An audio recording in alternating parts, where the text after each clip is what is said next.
আদালত আপনাকে নাড়া দিবে যে আমি কি আসলে জান্নাতের কাজ করছি নাকি জাহান্নামের কাজ করি। এমন চিন্তা মাথায় নিয়ে যদি 4টি অপরাধের ব্যাপারে সতর্কতা অবলম্বন করতে পারেন, আল্লাহর কোরআনের ওয়াদা অনুযায়ী আজকে নিশ্চিত করে গেলাম, তাহলে দুনিয়াতে অন্তত অপরাধগুলো থেকে বাঁচার কারণে জাহান্নামের বাসিন্দা হওয়া লাগবে না। অতএব যে ওষুধ খাইলে জাহান্নামী হতে হবে না, এমন ওষুধ আমাদের জানার দরকার আছে না নাই? বিস্তারিত বলছি না, সময় কম। জান্নাতীরা যখন জান্নাতে চলে যাবে, আমরা হয়তো মনে করি আমরা কে জান্নাতে যাব, কে জাহান্নামে যাব, কে কাকে চিনবে। না না না, দুনিয়াতে আপন ভাই যেই মায়ের বুক থেকে দুধ পান করে বড় হয়েছেন, ওই আপন ভাই জান্নাতে চলে যাবে আর আপনি জাহান্নামে চলে যাবেন। এটা সেদিন চেয়ে চেয়ে দেখবেন আর আফসোসের কান্না করবে।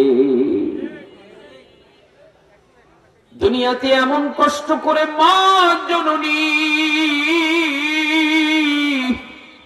10টি মাস গর্ভ ধারণ করে যে সন্তান গর্ভে ধারণ করলেন, ওই মা জান্নাতে চলে যায় আর সন্তান জাহান্নামের বাসিন্দা হয়ে যাবে। সন্তানগুলো আফসোস করবে আর কাটা কবুতরের মতো ছটফট করবে, হায় কি এমন অপরাধ করেছিলাম দুনিয়াতে যে অপরাধের কারণে আজকে জাহান্নামী হলাম। আল্লাহর কোরআন সে কথা বলছে সূরাতুল মুদ্দাসসির 40 নম্বর আয়াত। আয়াত কত? 40 নম্বর আয়াতে কারিমা যদি সম্ভব হয় বাড়িতে গিয়ে মিলাবেন আর আমলের জন্য প্রস্তুতি নেবেন। শুধু শুনলেন আর বের করে দিলেন, কোনো ফায়দা হবে কি? আমলের দরকার আছে না নাই?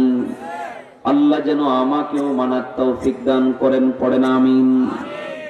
আল্লাহর কোরআন জানিয়ে দিচ্ছে ফি জান্নাতি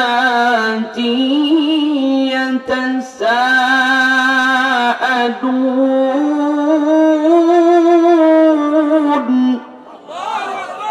আরো আস্তে বলেন আল্লাহু আকবার। সরে বললে খুশি হবেন কে? বাণী শোনালাম কার? তাকবীর হবে কার নামে? খুশি হবেন কে? অতএব আস্তে বলবেন না জোরে বলবেন? বক্তাকে খুশি করার জন্য বলবেন? মাহফিল কমিটিকে খুশি করার জন্য বলবেন? খুশি হবেন কে? আর জোরে বলেন আল্লাহু আকবার। অপরাধীদের সম্পর্কে আল্লাহ জানিয়ে দিলেন ফি জান্নাতি ইয়াতাসাআলুন। একে অপরকে তারা জিজ্ঞাসাবাদ করবে। জান্নাতের মধ্যে অবস্থান করে তারা একজন আরেকজনকে জিজ্ঞাসাবাদ করবে, জানতে চাইবে আনিল মুজরিমিন।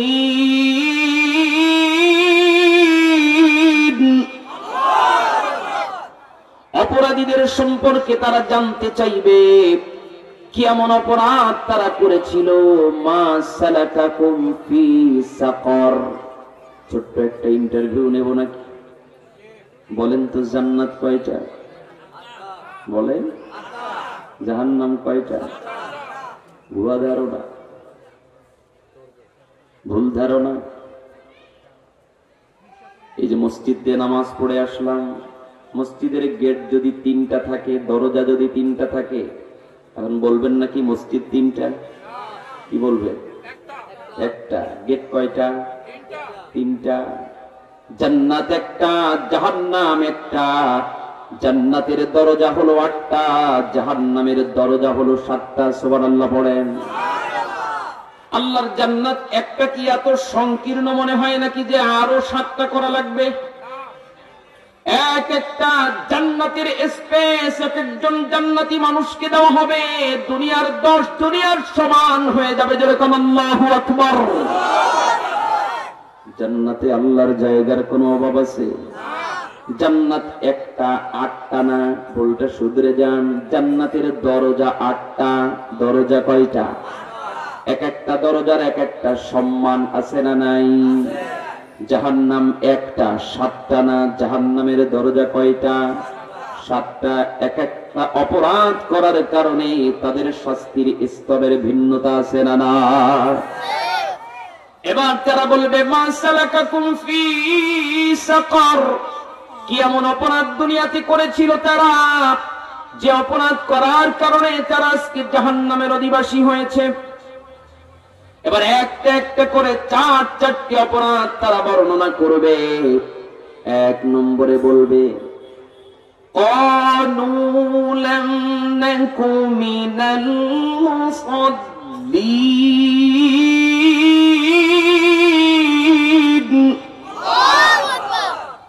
ক্বালু 1 নম্বরে তারা বলবে লাম নাকু মিনাল মুসাল্লিন, আমরা দুনিয়াতে মুসাল্লি ছিলাম না। এবার বলেন মুসাল্লি কাকে বলে? মুসাল্লি হলো সারা সপ্তাহ নামাজ পড়বে না, শুধু জুমার দিন নতুন পাঞ্জাবি গায়ে দিয়ে যায় নামাজটা নিয়ে একেবারে সব মুসাল্লিদেরকে ডেঙ্গায়া সামনের কাতারে গিয়ে বসবে, হলো মুসাল্লি। কথা বলে সারা মাস রমজানের রোজা রাখবে না, তারাবির তো খবরই নাই, ওই পরে কষ্ট করে মানছে। রমজানের রোজার খবর নাই, তারাবির খবর নাই। ঈদের দিনে সুন্দর নতুন কসকসা লুঙ্গি পরে নতুন জামা গায়ে দিয়ে যায় নামাজটা নিয়ে একদম সব নিয়মিত মুসাল্লিদেরকে ঠেলে ডিঙ্গায়া লাথি মেরে ইমামের বরাবর দাঁড়াবে, ও হলো বড় মুসাল্লি। কথা বলে তাহলে বড় মুসাল্লি কি? আমি তো জানতাম এটা, এরা না। আল্লাহর কসম করে বলি, দুনিয়ার বাহ্যিক সূরত আল্লাহ দেখবেন না, কিয়ামতের দিন যেদিন ধরা খেয়ে যাবেন সেদিন আল্লাহ দেখবেন অন্তর। কথা বলেন ঠিক কিনা? মুসাল্লির জন্য সাজলেই হবে না, বরং মুসাল্লি প্রকৃত হওয়া লাগবে। কথা বলেন ঠিক কিনা? সাল্লা ইউসাল্লি, যে ব্যক্তি প্রকৃত সালাত আদায় করে, খুশু খুজুর সাথে যে ব্যক্তি নামাজ আদায় করে, ও হলো প্রকৃত আল্লাহর দফতরে মুসাল্লি। দুনিয়ার সব মানুষ আপনাকে মুসাল্লি বলো, দুনিয়ার সব মানুষ আপনাকে বড় বুজুর্গ বলে চিনলো, দুনিয়ার সব মানুষ আপনাকে বড় হাজী সাহেব বলে চিনে, কিন্তু আল্লাহর দফতরে যদি মুসাল্লি না হন তাহলে কোনো দাম আছে নাকি বলেন? এজন্য শুধু সারা সপ্তাহ ঘুমিয়ে থেকে জুমার দিন 1 ওয়াক্ত নামাজ আদায় করে সামনের কাতারে ঠেলে জায়গা করে নেওয়া, এটা মুসাল্লির পরিচয় হতে পারে? এদেরকে জায়গা দিবেন না, রাগ করতেছেন? এদেরকে জায়গা দিবেন না। যারা 5 ওয়াক্ত নামাজ আদায় করে তারা জায়গা আগে ব্লক করে রাখবেন, পারবেন না ইনশাআল্লাহ। আমার যুবক ভাইরা কান খেয়াল করে শোনো, সারা রাত কানের মধ্যে হেডফোন লাগিয়ে নগ্ন সিনেমা আর নাটক দেখে রাত্রি পার করে দিয়েছো। যেই না ফজরের আজান ঘোষিত হবে এমন সময় তোমার ঘুম ধরছে, এমন সময় তোমার ঘুম এসে গেছে, ফজরের খবর নাই। আমি তো প্রায় বলি, বর্তমানে বৃদ্ধদের তুলনায় যুবকের মৃত্যুর হার কম না বেশি? পত্রিকার পাতা খুলতে হয় না, সোশ্যাল মিডিয়াতে নগদে খবর পৌঁছে যায় গোটা বিশ্বে, আছে না না?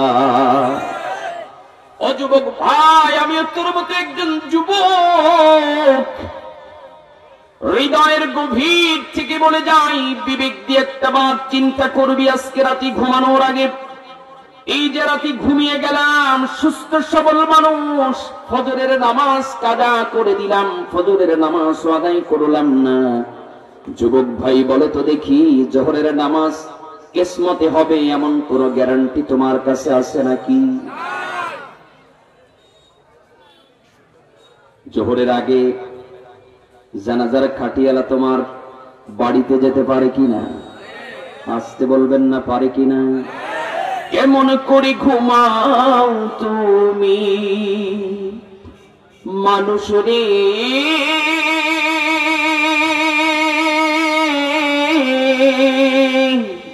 কেমন করে ঘুমাও তুমি, কেমন করে ঘুমাও তুমি, ফজর করে কাজা, এমনও তো হতে পারে জোহরে জানাজা। আওয়াজ করে বলতে হবে, কথা ঠিক না বেঠিক? ফজরের নামাজ কাজা করে তুমি ঘুমিয়েছ, জোহরের নামাজ কিসমতে হলো না, জোহরে তোমার জানাজা হয়ে যেতে পারে কিনা?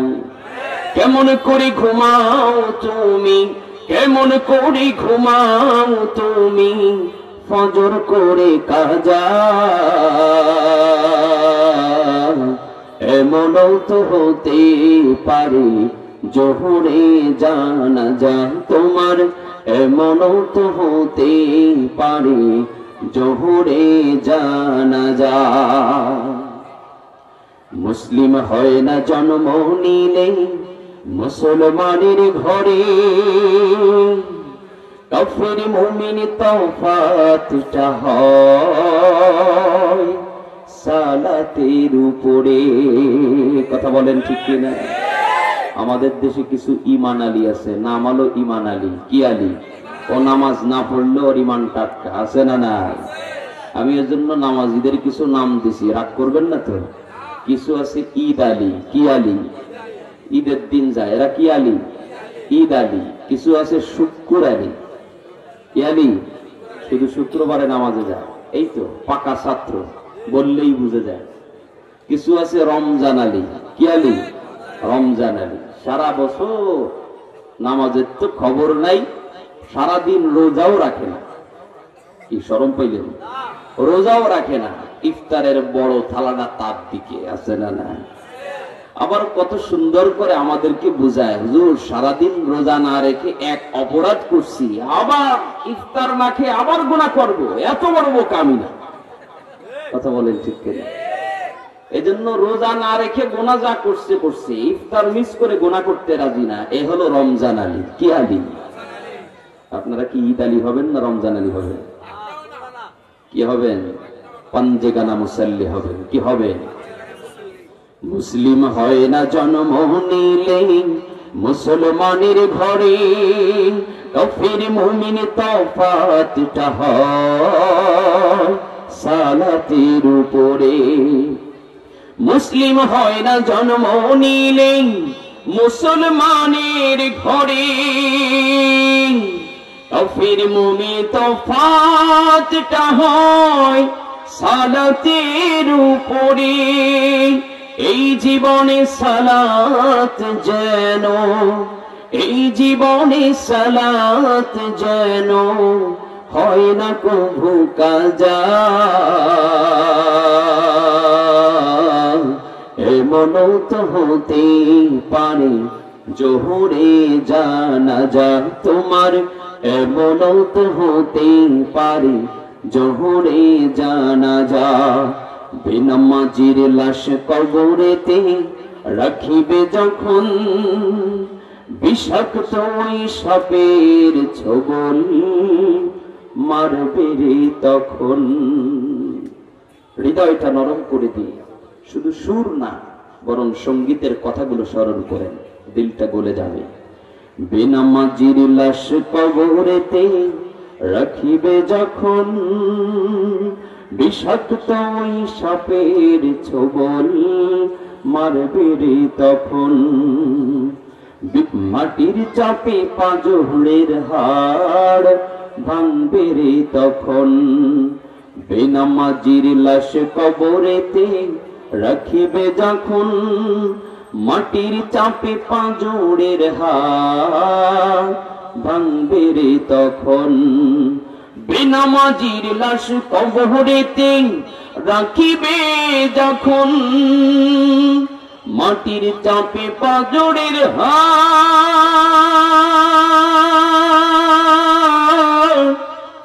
ভাঙবে রে তখন। বিষাক্ত ওই সাপের ছোবল মানুষ রে, বিষাক্ত ওই সাপের ছোবল বেনামাজির সাজা, এমনও তো হতে পারে জোহরে জানাজা তোমার এমনও তো হতে পারে, জোহরে জানাজা। কেমন করে ঘুমাও তুমি, কেমন করে ঘুমাও তুমি, ফজর করে কাজা। এমনও তো হতে পারে, জোহরে জানাজা তোমার এমনও তো হতে পারে, জোহরে জানাজা। আওয়াজ করে বলতে হবে কথাগুলো ঠিক না বেঠি? আমার প্রিয় ভাইয়েরা, এক নম্বর অপরাধ হবে এই জন্য দুনিয়ায় মসজিদের মুসাল্লি ছিলাম না, এর মানে মুসাল্লি সাজা নয়, বরং প্রকৃত নামাজি হওয়ার কথা বলেন ঠিক কিনা? দুই নম্বর অপরাধ, অপরাধীরা এবার বলবে ওয়ালাম নাকুনু তুইমুল মিসকিন। জোরে বলেন আল্লাহু আকবার। দুই নম্বর অপরাধ তারা বলবে ওয়ালাম নাকুনু তুইমুল মিসকিন, আমরা দুনিয়াতে মিসকিনদের যত্নশীল ছিলাম না, ইয়েতিম মিসকিনদেরকে ঘাট ধাক্কা দিতাম, ওদের প্রতি যত্নশীল হতাম না, ওদের খাবার দিতাম না, ওদের পরন দিতাম না, এমন বকুব আছে না নাই? আবার একটু বুঝে শুনে বলেন, আমার নবী ইয়েতিম ছিলেন, কথা বলেন। এমন চির ইয়েতিম দুনিয়ার, এমন চির ইয়েতিম আর হয় না। দুনিয়াতে আসার পূর্বেই দুনিয়ার থেকে বাবা চলে গেছে, কথা বলেন ঠিক কিনা? আমার নবী ইয়েতিমের কষ্ট বুঝেন কিনা? আসতে বলবেন না, বুঝেন কিনা? রাহমাতুল লিল আলামিন ডেকে বলেন, দুনিয়ার উম্মত আমি হলাম চির ইয়েতিম, ইয়েতিমের কষ্ট আমি বুঝি। মা দুনিয়াতে বেঁচে ছিলেন, বেশি দিন মায়ের যত্ন সৌভাগ্য হয় নাই, কিছুদিন পরে মাও চলে যান, বাবাও নাই, মাও নাই, এমন চির ইয়েতিম। আল্লাহ নবী বলেছেন, দুনিয়াতে যদি ইয়েতিম খুঁজে পাও, মিসকিন খুঁজে পাও, অসহায় খুঁজে পাও, একজন ইয়েতিমের মাথায় যদি হাত রাখো, তোমার হাতের নিচে যতগুলো চুল পড়বে সাথে সাথে তোমার আমলনামায় সমপরিমাণ সওয়াব দেওয়া হবে। আল্লাহর নবীর সাহাবীরা বললেন, ইয়া রাসূলুল্লাহ আমি যদি দুইবার হাত দেই? আল্লাহর নবী বললেন দোনোবার। যদি বলে 100 বার হাত দেই, 100 বার, 1000 বার। আল্লাহর নবী বলেন, আল্লাহর ভান্ডারে কোনো অভাব নাই, যতবার তুমি হাত বুলিয়ে তাকে আদর করে দিবে, ততবার তোমার আমলনামায় সব যিনি লিখে দিবেন তিনি কে? এর মানে কি আগামীকাল সকাল থেকে শুধু ইয়েতিম আর মিসকিন খুঁজে খুঁজে শুধু হাত বোলায় দিবেন? এটা নাকি? হাত বোলানোর অর্থ হলো, আপনার পাশের বাড়ির প্রতিবেশী যদি ইয়েতিম থাকে, তার হকগুলো আদায় করে দিবেন। খাবার নাই, খাবারের ব্যবস্থা করে দিবেন। পাশের বাড়ির ইয়েতিম তো অনেক দূরের কথা, অনেক সময় আপনজন নিজ আত্মীয়তার ভিতরে ইয়েতিম থাকে, খবর নেয় না, এমন ব্যাকল আছে না নাই? ভাইয়ের সন্তান কি হয়? ভাতিজা। আপন ভাই মারা গেছে, ছোট্ট ছোট্ট মাসুম বাচ্চাগুলো ইয়েতিম হয়ে গেছে, চাচা হয়ে উচিত ছিল ভাতিজাদের খেদমত করা, তাদের দেখভাল করা। উল্টো তাদের নামে যেই জমিগুলো ছিল ভাইয়ের রেখে যাওয়া। চাচা বড় চালাক, ছোট্ট ছোট্ট মাসুম ভাতিজারা কিছুই বুঝে না, জমির দাগ খতিয়ান বুঝে না। ইয়েতিম ভাতিজাদের কাছ থেকে চোখ ফাঁকি দিয়ে কাগজপত্র জালিয়াতি করে আপন ভাইয়ের রেখে যাওয়া সম্পদগুলো চাচা হয়ে ইয়েতিমের সম্পদগুলো লুণ্ঠন করে নিয়ে যায়, এমন কপাল পোড়া আছে না না? আমার প্রিয় ভাইয়েরা, শুধুমাত্র তাই নয়, বাবার রেখে যাওয়া সম্পদ আপনি ভাই বোনদেরকে বিয়ে দিয়ে দিছেন, বোনদেরকে শ্বশুর বাড়ি পাঠিয়ে দিয়ে এবার বাবার রেখে যাওয়া সম্পদগুলো, আপনি ভাই বড় চালাক, বন্ধের সম্পদ গুলো অন্যায়ভাবে অবৈধভাবে লুণ্ঠন করে নিয়ে যায় এমন ভালো মানুষ নারায়ণগঞ্জে নাই? কথা বলে না। থাকলে আওয়াজ এত আসতে কেন? আছে? আমার প্রিয় ভাইয়েরা, আল্লাহর কসম করে এই জায়গাটা ক্লিয়ার করে যায়, যত বড় হাজি হও, যত বড় গাজী হও, যত বড় মুসল্লি হও না কেন, সামনের কাতারের মুসল্লিও যদি হয়ে যাও, শতবার যদি আল্লাহর ঘর জিয়ারত করো, তাওয়াফ করে আসো, নবীর রওজা জিয়ারত করে আসো, আল্লাহর কসম করে বলি, তোমার মতো অন্যায়ভাবে লুণ্ঠন করে সম্পদ নেওয়া চোরের জন্য জান্নাতে জায়গা না। কষ্ট হচ্ছে আপনাদের? এই যে ছেড়ে দিব, আর কিছুক্ষণ চলবে। কতক্ষণ? 1 ঘন্টা। আপনারা তাই